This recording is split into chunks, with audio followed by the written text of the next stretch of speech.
How close are you guys following the Epstein files? Are you following any of it? A little bit? You have some thoughts on it? Let me cover a couple of it. All right. We have to do it anyway. We have to cover it because a couple things came out. Okay, so 2 stories. One is Trump told Palm Beach office chief, thank goodness you're stopping Epstein. Call Ghislaine Maxwell evil in 06. Phone call, FBI document. This is New York Post. Rob, is that a video or what is it that you have here? This is from the actual Epstein files. The highlighted portion talks about Trump contacting, I believe his name was Michael Ryder, which was the chief of police for Palm Beach Police Department. They were the ones investigating the 2006 charges against Epstein. So what does it say in there that you're highlighting? Trump said Maxwell was Epstein's operative. She is evil, and to focus on her, Trump was one of the very first people to call when people found out that they were investigating Epstein. This is from October 18th of 2019, an interview of, I believe, Michael Ryder, who was the police chief in Palm Beach. He was a police chief of Palm Beach, and he was a top cop from 01 to 09, and the future president was one of the very first people to call when people found out that authorities were investigating Epstein for sex with girls as young as 14, whom he had hired to give him massages. Thank goodness you're stopping him. Everyone has known he's been doing this. Trump was quoted as telling Peter on the call, adding that he got the hell out of there on one occasion when he was around Epstein while teenagers were present. Ryder recounted that Epstein donated $40,000 to the department for the purchase of a machine to review security footages, cut a $90,000 check to buy a fingerprinting machine around the time his first victim came forward, and gave more than others to police scholarship fund for children. Tom, how do you process this information? So, what's really interesting, either Trump is crazy like a fox or, forgot. How would you... With all the accusation on Trump, if I had this letter that was out there, unless this was classified, but this appears to be a garden variety summary of an interview you would do with the police. And if I'm Trump, why don't I put this out 5 years ago? Guys, I thought he was a creep. I said he thought it was a creep. And by the way, go take a look at my interview I did with the police. Why do you think? Yep. You think he forgot? I don't think he forgot, or do you just hold it, but there's been so much heat and he wants us to go away. Why didn't he play this card earlier, unless the FBI, as part of the Epstein investigation, classified the document? Because this was a local police interview with Trump, right? That's what they showed it as.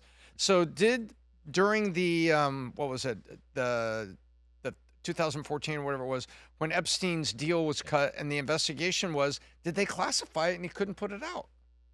Okay, so you're thinking that's why. Luke, where are you at with this? What would you do? If that's me, I would say go back and look at the records, the phone call I made in 06. It's documented. I've been saying this for a while. This only makes him look good. It's not like this makes him look bad. Well, it makes him look very good. It's like, Luke. I told you so, Trump. Yeah, I don't really have a strong feeling on it. My question's kind of like, why are we getting this now, right? You can find a clip of Cindy McCain saying, I think at a Council on Foreign Relations event a decade ago, we all knew what he was doing, he being Epstein. And so, like, why now? I'm always, and it's all awful. It's very hard to read, to be honest. And so I haven't read a lot of it. So, but like, why are we getting this now? I don't know. Maybe it's just time. Maybe it's just time for it to come out. Maybe it's part of a bigger plan. I don't know. Yeah. Rob, has he tweeted about There this? it is. That's the clip right there. Play that clip, Rob. Plain sight. Epstein was hiding in plain sight. We all knew about him. We all knew what he was doing. But we had no one that was, legal aspect that would go after him. They were afraid of him. For whatever reason, they were afraid of him. Plain sight.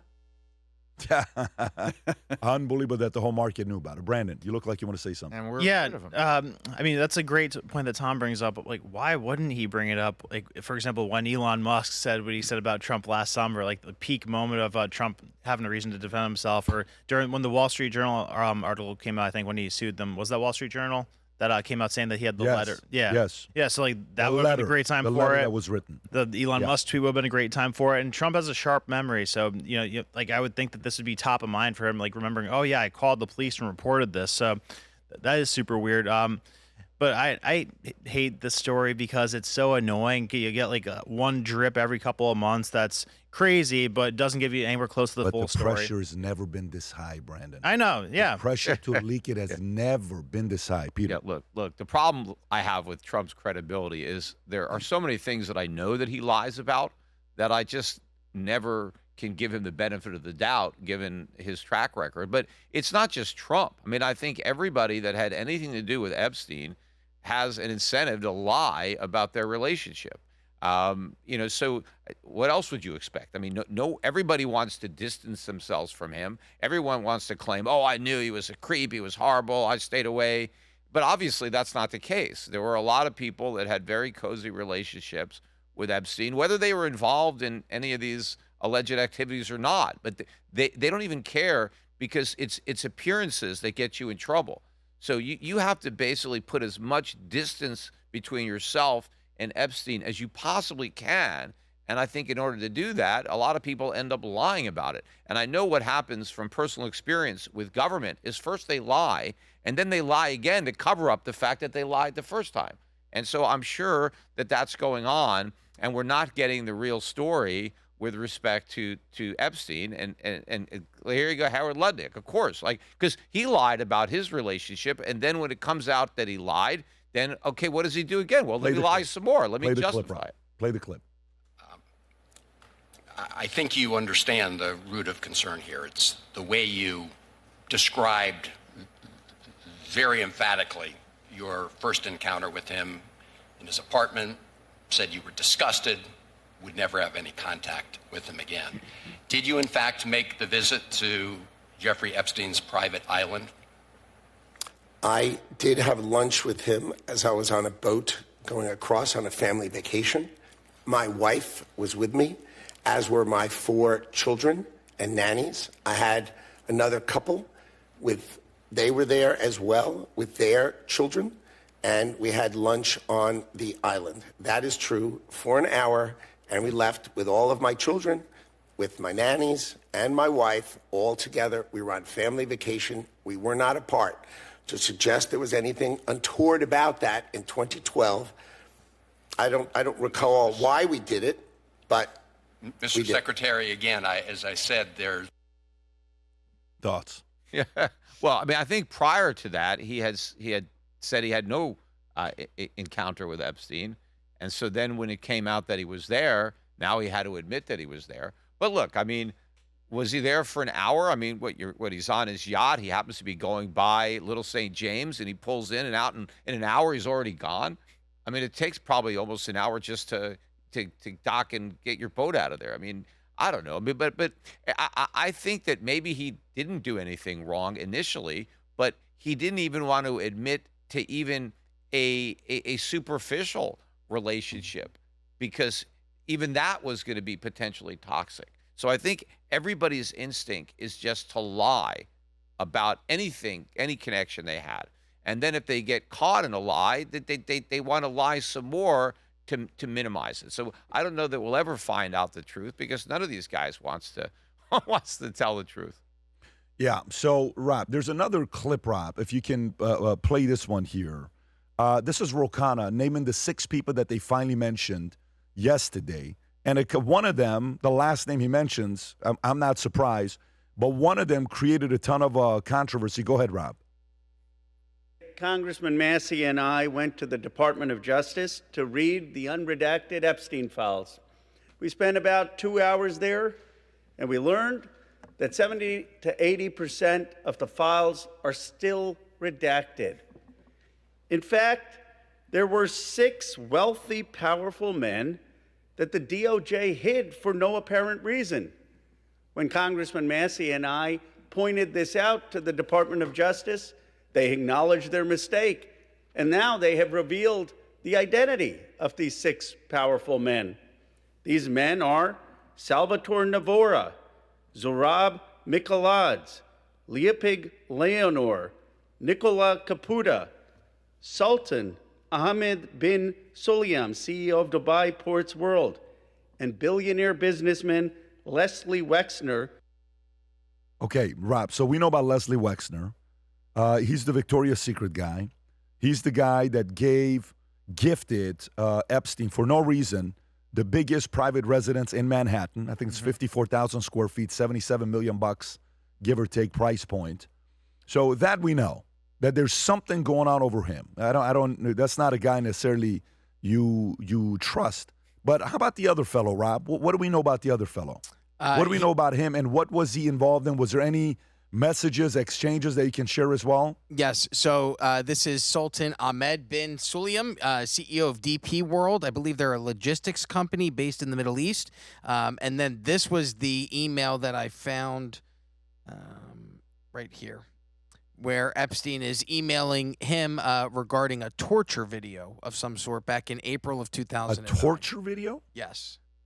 This down at the bottom. Where are you? Are you okay? I love the torture video. That was Epstein, too, reportedly, according to the reports, to the Sultan. So he loved the torture video that the Sultan sent him? That's what it Or appears. showed him. Yes, that's the direction of this communication.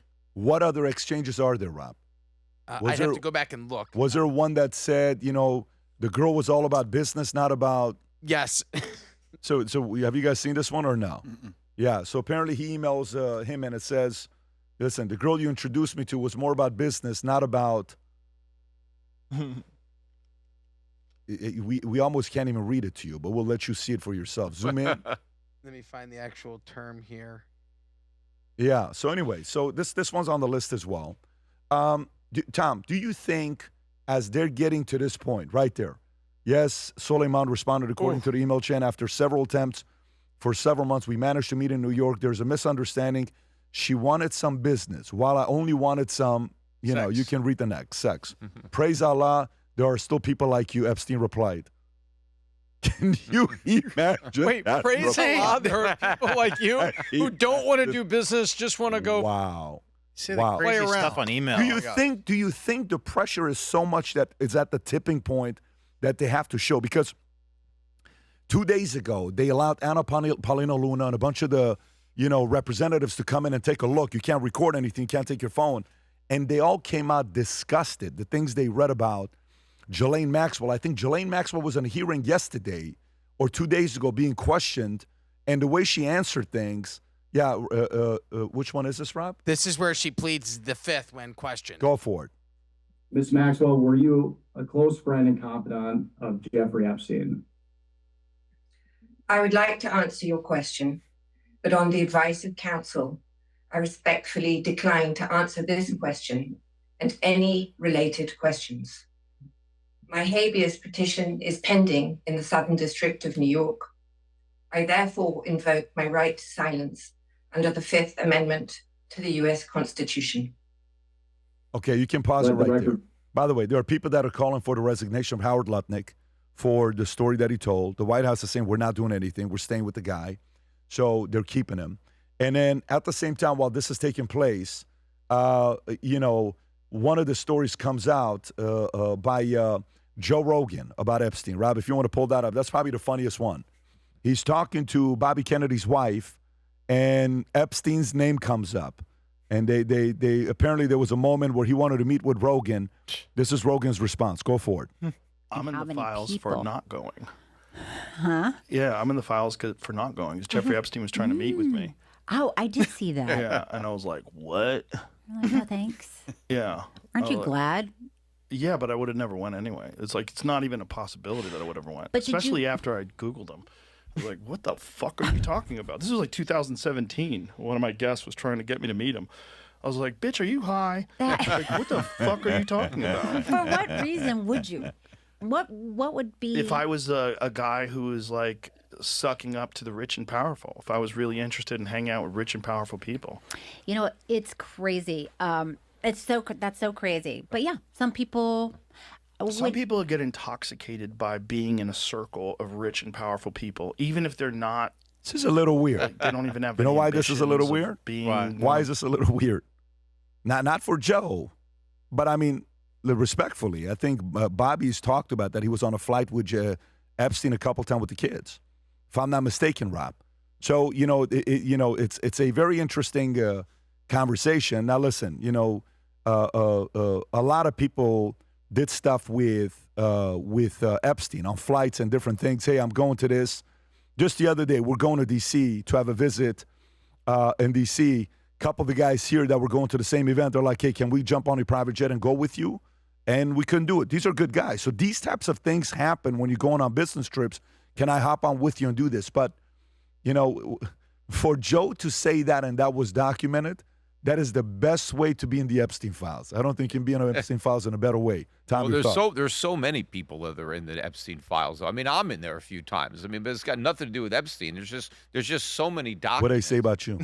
Somebody was just referencing me. They saw me on television, or they read something I wrote. It's just in the email. You are in the Epstein files, Peter Schiff. Congratulations to you. But there are a lot of people. Just start. What does it say with names Peter in there? Schiff? You'll see it. What does it say? So this is the Department of Justice's website where you can search by terms in the Epstein library, and there are 4 references to Mr. Schiff. References. So they're communicating about Peter. That's what they're saying. Yes. I'm sure they're saying how wrong he is about the market all the time. So at least they were complimentary about that part. Okay, so Tom, I'll give you the final thoughts on the Epstein story, and then we'll move on. I think this is getting hot enough that the dam has to break. You know, we had something like this happen in the nation's history before. Not like Epstein with a number of people, but it was the Watergate files and the Watergate tapes. And when Nixon resigned, finally all these tapes were released, and we heard Nixon and Kissinger saying things about China. We heard Nixon saying things about senators. We heard people that were in, 2 House of Representatives that were in the Oval Office talking down to other congressmen and congresswomen while they spoke to the president and didn't know it was there. But finally the dam broke and it all came out, and everything came out, and it was impossible. And so the nation got over it. They said, okay, so Nixon's gone. Ford's not going to get, reelected. He was never elected, but Ford's not going to win the election, was the assumption. Chuck Colson was in prison, Gordon Liddy, Ehrlichman, J.R. Haldeman, Archibald Cox was the special prosecutor. All of a sudden, there was no more questions. You're old enough to remember this. Remember this? It just stopped because we're all like, okay, so now we know what happened. And I think what's about to happen here is what is there left to protect? So much. Right? There's so much left to protect. You think? Yeah. But there's more Bill Gates, but it's like, okay, who's just like Bill Gates? Who's just like this guy? Who's just like this guy? And I think the dominoes are going to fall. Last night I was asked, funny thing, got home in the kitchen, I was talking to Kim and Brooke, because Epstein things is everywhere. Even Brooke, just casually looking in the news for F1 testing, runs into Epstein stories. And seriously, and she's asked, because her F1 isn't doing preseason testing. She says, there's all this news about Epstein. And I said, look, it goes like this. Right now, if everyone is released that's in here, it's like everyone's got a Mexican standoff and a mutual suicide pact right now, because you're in there, I know I'm in there. I'm talking about a bunch of people together. If they break your name and you bring me into it, I'm breaking this. So it's like, you know what I'm saying? All these people are in like this mutual suicide pact. And if that goes down, I think we lose probably 40% of the capacity to fund elections in this country, which maybe isn't a bad thing.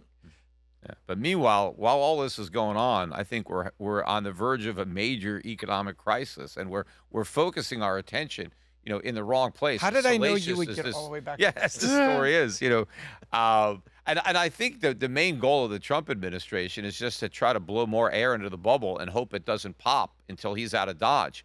But I don't think that's going to work. I think there's too many holes in this bubble right now. All right, let me for go that to to this. work. When we set out to create a shoe that blends comfort, function, and luxury, we had the choice to make it fast. We had the choice to make it cheap. We chose neither. Instead, we chose Tuscany, Italy. We chose true Italian craftsmanship, each pair touched by 50 skilled hands. We chose patience, spending 2 years perfecting every detail, and we chose the finest quality at every step. Introducing the Future Looks Bright collection. Not rushed, not disposable, not ordinary. Rather, intentional, luxurious, timeless. If you enjoyed this video, you want to watch more videos like this, click here. And if you want to watch the entire podcast, click here.